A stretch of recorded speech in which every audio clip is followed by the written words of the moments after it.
Good morning, class 8. We are finally back with the last explanation. So we'll continue after this. Finally, he asked me to give him the key. So that man who came there, finally he told that he needs the key.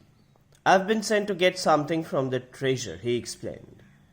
I was unhappy to displease him, but I said, I can't let you have it. There must be 3 members, you know that.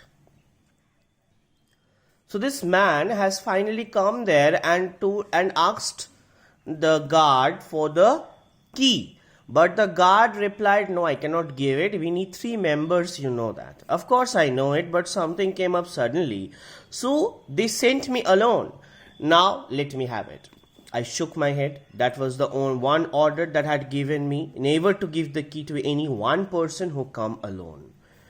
Grim became quite angry. You idiot, he shouted. Why do you think I had you put out here?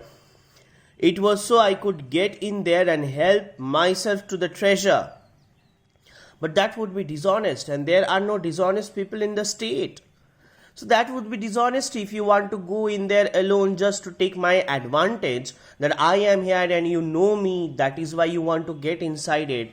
But that will be a dishonesty. And he reminds him that this state contains no dishonest people. For 3,000 years, I know his usually kind face had an ugly look I had never seen before. But I am going to get part of that treasure, and I won't do you any good to report it, because no one is going to take the word of a fool like you against a respected council member. They'll think you are the dishonest one. Now give me that key. So he's threatening him that I will complain about you, and I being the council member, everybody will believe me, and you being a guard, nobody will believe you. So now you give me the key for your own betterment.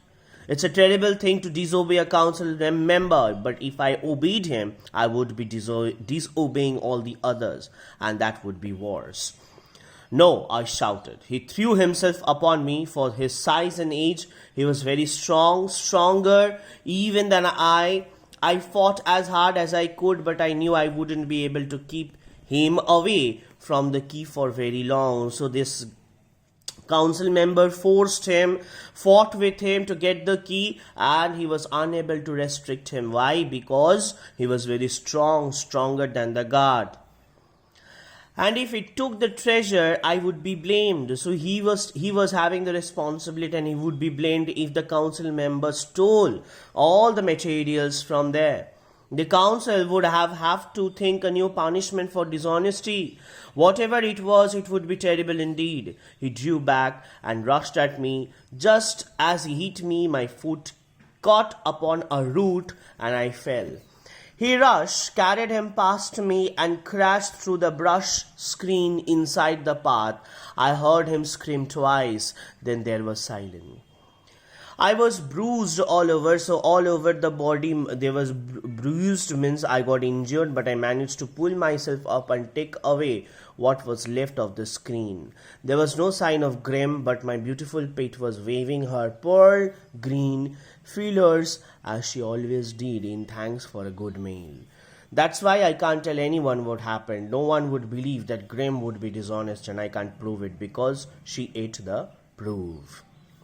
Even if I did not tell them, no one is going to believe that a flycatcher plant, even a big one like mine, would actually be able to eat a man. So they think that Grim disappeared, and I'm still out there with her. She's grown so much larger now and more beautiful than ever, but I hope she hasn't developed a taste for human flesh. Lately, when she stretches out her feelers, it seems that she is trying to reach me. So what happened to Grim? It was eaten by the pet that the narrator kept. So what pet? What was it? That is still a suspense. We don't know it, but that pet was a man-eater.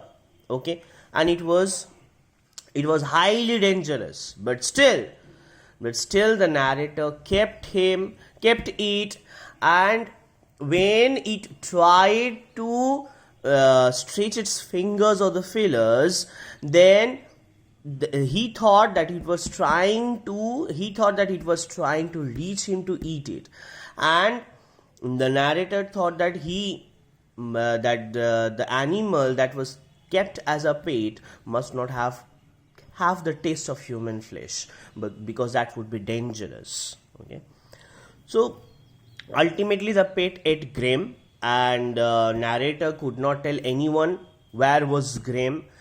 The Graham, so he told everyone that he was lost. He must have been gone somewhere else. Nobody knows. So what are feelers? Two long thin parts of the heads of some plants that they use to feel and touch things with. It's like horns. Okay, feelers.